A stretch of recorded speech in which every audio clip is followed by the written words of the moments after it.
to signing this group. I know a lot of people talk about all the work and the schedule and the calendar nowadays, and it's true. It's challenging.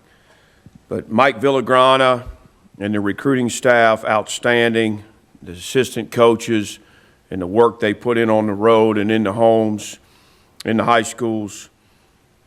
So just a great effort from a lot of people. Support from the administration, support from Triumph, the Hokie Way, our Hokie faithful, our donors, our fan base. It takes everybody to make this thing go, and this is just another step in the right direction for Virginia Tech football. So big day. Take some questions, please. Raise your hand with the wireless mic, Andy. I don't think you had any top 15 signees from Virginia last year. Had 4 this year. How do you feel like you've done making inroads in state in these last 2 years and actually having a full cycle to talk to some of these guys? Yeah, I think it's good progress. You know, I'm super excited about the 5 Virginia kids we've signed. We're also bringing, Kamar in as an in-state guy, but certainly, good progress this year. But we're just 2 years in to the investment in this state. It's going to continue to pay off in the next cycle and the next cycle, as we develop these relationships as 8th and 9th graders, getting to know these families. It's going to be very important, and I think this is just scratching the surface. I know the size of the class typically depends on how many seniors leave. Could this be a little bit of a new normal with the transfer portal, that you're going to leave slots available after each season to go in that direction as well? Yeah, I think, it always depends on the attrition, what your roster, what's happening with your own roster. And we were fortunate enough to retain a bunch of guys that had opportunities, several guys to the NFL, a couple guys transferring, guys that were maybe going to end their college career. So that, that affects your scholarship numbers. We had a small number of seniors to begin with. If you count Jesse Hansen, there's only 6 guys really that, their eligibility was up. Got some guys like Grant Wells and some others that, are moving on. But we've, it's just a small number, which is a good problem to have. It means you're bringing the majority of your team back. We've got, 15 high school players, which is a small high school class, and then you've got 4 guys in the transfer portal. I mean, we had kind of put the brakes on the high school recruitment, a couple of weeks ago, with where we were with attrition and these guys, as they kept announcing they were going to return, the receivers, Tootin, Dorian, Mansour, APR, that those are spots that would have gone on and made this class bigger, certainly. But thankful that those guys are returning, and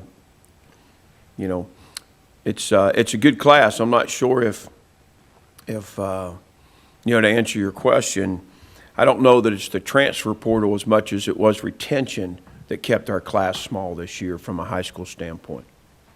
Let's go to Amy and then Chris. Brent, last year in that signing class, you were very intentional about areas of need addressing. You feel like this year with addressing offensive line depth, linebacker depth, that you started to hit the areas that you felt like you needed to address going into this offseason? Yeah, I do. I mean, particularly in the transfer portal, taking a couple of D tackles, big area need, an offensive lineman, an inside linebacker. At the high school level, I think the biggest thing was securing some length on the offensive line, some size. We were able to do that. I think everywhere else, it's about getting that talent at whatever position that's right for us that can impact our offense or defense. I think we're able to do that. You mentioned with a lot of the kids when you were talking to them about all these players that were coming in throughout the recruiting cycle of, the Nittany Cryans, those teams that were, vying for them. What about the relationships that you built with those players over the couple of years that you've been here, and how that helped make, once they committed, that they stay committed? Yeah, I mean, it's challenging. I mean, there's really good programs out there that do a great job recruiting. And, Coach Franklin in Penn State's one of them. They've done a nice job in the state of Virginia. And it takes a lot of work, a lot of investment to try and turn that tide. And, whether it's North Carolina, Penn State, South Carolina, I mean, everybody recognizes the talent that's in the state of Virginia. But it's still my belief that, we got to put ourselves in a position to keep the best players home. And it won't be all of them every year, but it needs to be enough of them that recognize doing it here at home at Virginia Tech is the best thing for them. So we're in those high schools each and every cycle multiple times, building relationships, gaining awareness of the young players in their programs and recruiting them to our campus. But, again, there's always going to be quality programs coming into the state of Virginia to recruit. Chris? Coach, second year in a row, you've signed a player from both Highland Springs and DeMatha. Can you speak to the type of player you get when you go into a school like that? Yeah, I think you recognize the quality traits, the championship caliber attributes from guys at both those programs. We got tremendous respect for Coach Johnson in Highland Springs. We know a ton about him, their players, what they're being coached and taught on and off the field, and the same with DeMatha. So I think when you see strong Recording in programs, progress. it always makes good sense. There's certain programs I tell the staff I'd love to take a young man from that program every year.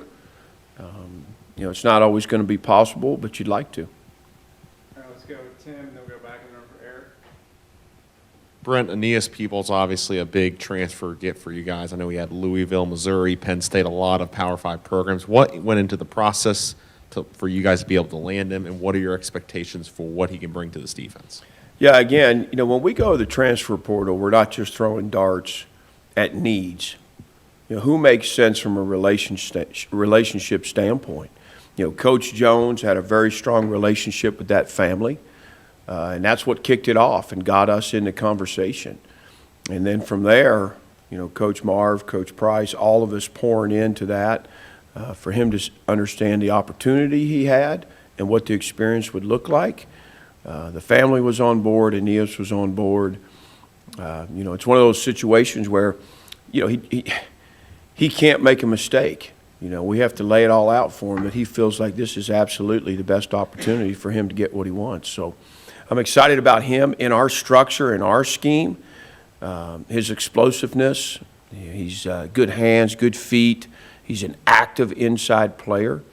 It's already proven he can be productive in the ACC. And then what went into the process with Sam Brumfield and him being the guy you guys wanted to fill that kind of linebacker desire in the portal? Again, previous relationships, we identified Sam's playmaking ability on film, but most importantly, just like with Jay Lane, the relationship we have with Coach Stockstill and the respect we have for him, how he runs his program, very similar in the expectations and standards of ours, in the culture of our locker room, the practice habits, all those things align. And so when Coach Stock endorsed, Sam, it meant a ton to me. And, the relationship that we have with him and we have with Jay Lane just fosters and makes everybody more comfortable about entering into a relationship with Sam. So, again, if they're not from Virginia or going to college in Virginia, in most situations, we're at least going to have a strong relationship with those that are coaching him at his current college. Back in the room, Eric. Coach, the recruits that you all go after and the transfers, when they see the upward trajectory that the program continues to take, how much does bowl momentum help into, the recruiting aspect and moving forward, trying to build and really stack on wins and a new tradition? Yeah, that's really important. We've obviously had some big wins on some big stages, Thursday night football and, our rivalry game against UVA to get us bowl eligible. And I think there's been some really good plays in all three phases that are catching people's attention as well. Some things that our guys are doing on the field. So I think, it all helps. There's some momentum in our program right now, but we have to take the next step, and that's to beat a very good Tulane team that has 11 wins on the year. Stay in the back. We'll come back to Andy, Dave. Brent, you got some guys from Carolina, Dandy, Mason, and Reddish. Can you speak to what impact you hope that they have? And I guess overall your success in recruiting down there? Yeah, I mean, that's part of our footprint.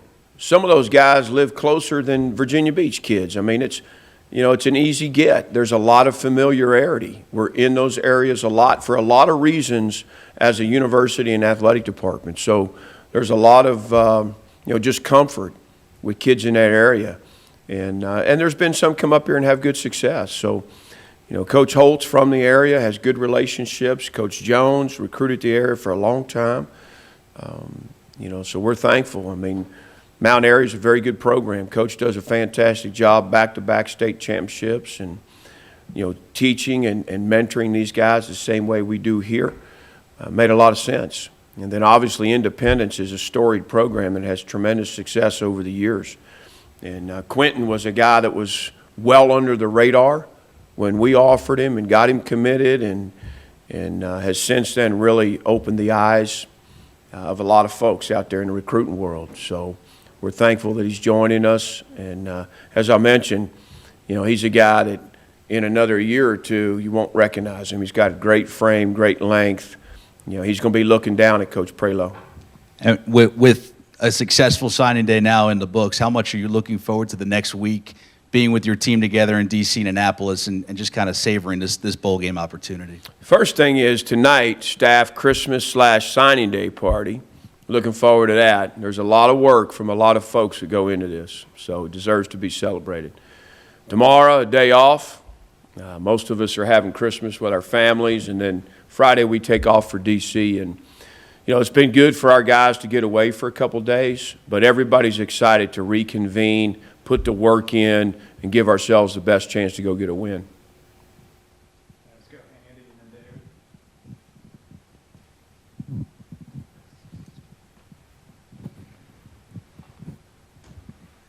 David. You and your staff seem pretty excited to tell Kamari Copeland's path to Virginia Tech. What was that path, and what did you see at him community college that kind of caught your eye? Again, it's one of these guys that it was his dream to play at Virginia Tech, and it didn't work out the first time, and he just kept working at it. It didn't work out the second time. He leaves Army West Point, has to go all the way out to Iowa to school, to keep the opportunity alive, to keep his dream alive. It's a young man from Virginia Beach that Recording thought stopped. an awful lot of us, of this place. He's got a video his mom shared with me in my office on Sunday of him in 9th grade, and he's talking about how determined he is to play major college football, that it's his dream. He's videoing himself, and he said, I'm telling myself, this is my dream. I'm going to make this happen through hard work, through effort, commitment, all these things. I want to do it for my mom. I want to do it for my dad, my family. This is a 9th grader, kind of a message to himself about what he wants for himself, and he's done it. I went out to Iowa to see him, and it was the only head coach to do that.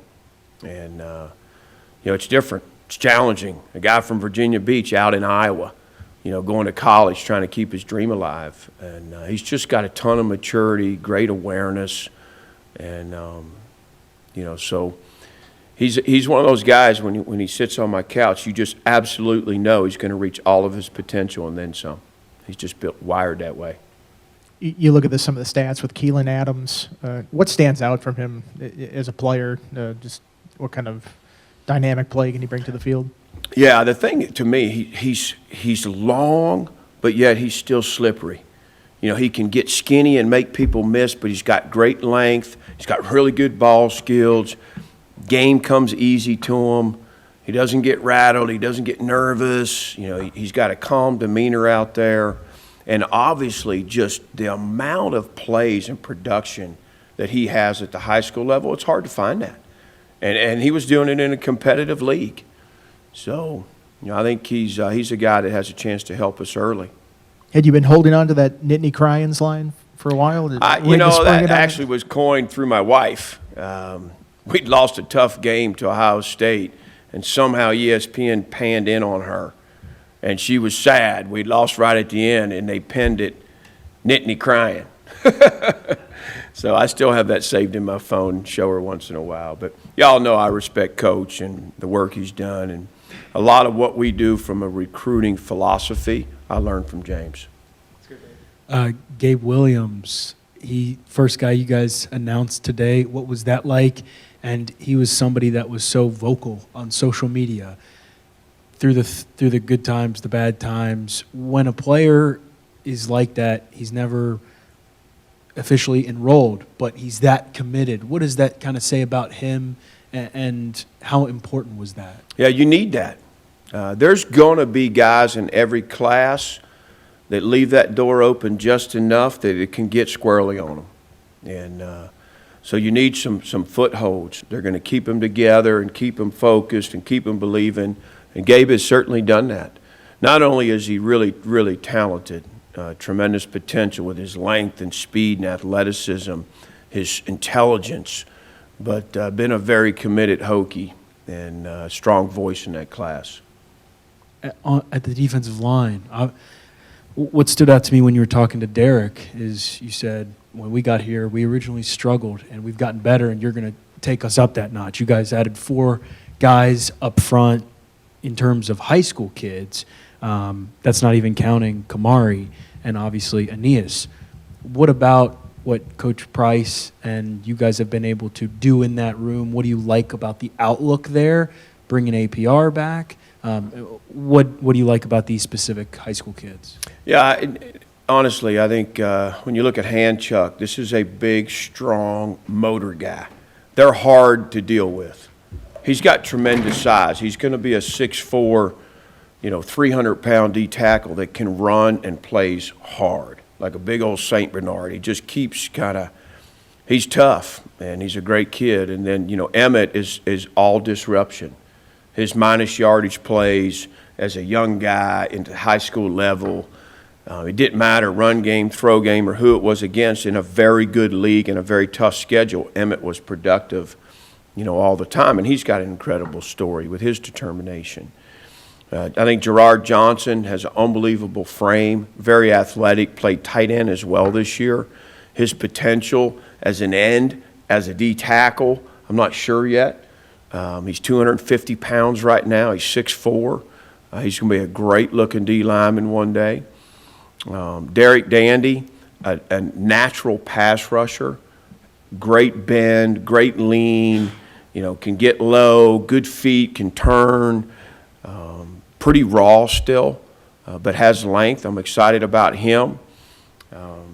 Then obviously Kamari and Aeneas, both explosive guys at the tackle position. With the group of ends that we have coming back, these guys can run. They're getting better all the time. It's not just APR. I thought that the end of the season for Cole Nelson was really impressive, the way he came on. But, McDonald and McCray and Burgos, these guys can run. They got motors. They got length. So you couple them, with Fuga and Panay and these guys, Aeneas and Kamari. I mean, you got a chance to be a pretty disruptive front. Last one, Damien, and then we'll take a couple on Zoom. Your first commit for this class was Davy Belfort, quarterback. I got to correct you right there. Davy was the first public commit. The first commit was Derek Dandy, and Davy was right on his heels. But specifically about Davy, what do you like about him as a quarterback and continuing to get a quarterback in each class? Yeah, I mean, his intangibles are off the chart.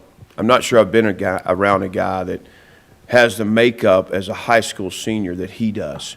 It's a credit to his parents, his coaches, maturity. He gets it. He's going to live the life of a college quarterback as a freshman. And he's going to come in right away and compete with Dylan and Pop and those guys. He's a competitor. He's got a high football IQ. He's athletic. I heard Coach Bowen say he's triple threat. He can read it, he can run it, he can throw it. So super excited about Davy. Let's go to Zoom for a couple. We'll start with David Teal. Brent, last season, Peebles had arguably his best game of the year against you guys. I believe he had 4 or 5 tackles. Was he someone you noticed that day? Yeah, we did notice him. You know, he's just been an active guy up front. They did a nice job defensively, and, so he had a chance to showcase his skills. I think that lends to our scheme, our structure, what we do. We're a big movement team with our tackles, and he can certainly move well. So we've certainly, understood who he was, the type of player he was, and through Derek Jones, the type of person he was. So, obviously excited about Aeneas. One of the first orders of business when a new staff comes in often is roster management in terms of position balance, class balance. Where are you with that? Do you like where you are, or are there still some things a little out of balance? We're in a much better place than we were 2 years ago. Numbers at close to or right at where we want them to be, across the board. Despite signing all those DBs last year, we're still a little short there between the corner and DB and safety position. Just with how much you use those guys on special teams, I've got a high number allotted there of scholarships, and we're just keep falling short of that. But I like the group we got. But that's roster management's crazy right now. The portal closes on the 4th. Opens back up again at the end of April. So you really don't know who, in fact, what your roster truly looks like until the 1st of May. Colby. Coach, how big was the proof of concept with APR coming and sort of recruiting Kamari, showing that although his journey wasn't quite as long as Kamari, that you can come to Blacksburg and have success as another destination? I think it's a good question, but it's not just APR, and that was important for Kamari, for Aeneas, but, all those guys, Quan Felton and Jay Lane and Kyron and Tootin, Canteen, all these guys that transferred in and had success on the field, that's a great example for folks that, hey, we understand how to do it. We understand how to matriculate you into the locker room and into the offense and defensive schemes.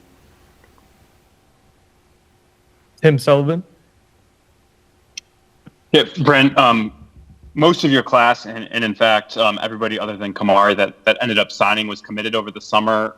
How do you kind of view the way that you want to manage recruiting? Is it a distinct part of the year? Is it just kind of the way it happened this year that it got wrapped up as early as it did? And what is kind of your goal going forward as, like you just mentioned, the roster kind of is a little bit more balanced to how you would like it to be?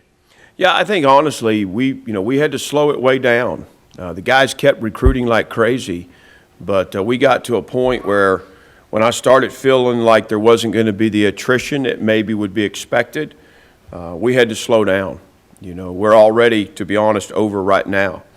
And, we had a bunch of guys, some additional players in the state of Virginia, some guys in the footprint, and some guys in the transfer portal that want to be here. And we just don't have the space right now.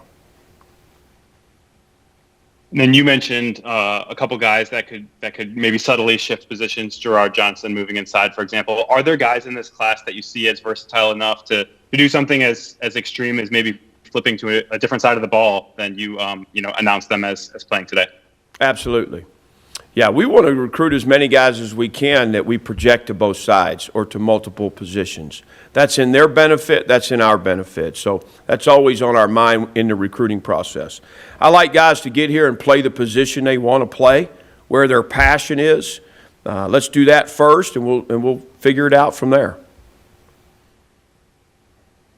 Any more from Zoom?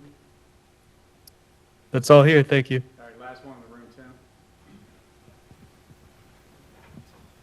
Brent, you mentioned obviously that there's some number crunching that will still need to be done, but is there any other transfer portal needs that you're going to look to fill through the portal at this point, or are you guys kind of in a hole? I know you guys added Jalen Lane, APR, some guys passed early signing day last year. Yeah, I'm not going to say never. I mean, obviously things can change. I mean, right now we're in a little bit of a holding pattern. We do have 2 additional players that we've had on campus that, we'd love to see join the program. We're working through some things with both those guys. But, you know, right now, you know, it has to make an awful lot of sense to take somebody else on with the situation as it stands today. All right, last one real quick, Andy. With Montavious Cunningham, looks like he was right tackle for most of last year. How do you figure him fitting into the offensive line mix? Yeah, he's a swing guy. That's a good question. I'm not sure if he's going to be a tackle or a guard here. You know, we've got some things to talk about with that room. I think he elevates the room. You know, I was very pleased with the progress our line made down the stretch. But obviously, it's always a goal to be more competitive at each and every position in each and every room. And I think he does that for us. And, you know, we're pleased with the progress and development, but we got to ensure, you know, I tell the guys all the time, again, it's my job to make build the most competitive roster in the country. And Montavious helps us do that in that room. Thank you, Coach. Okay, thanks, everybody.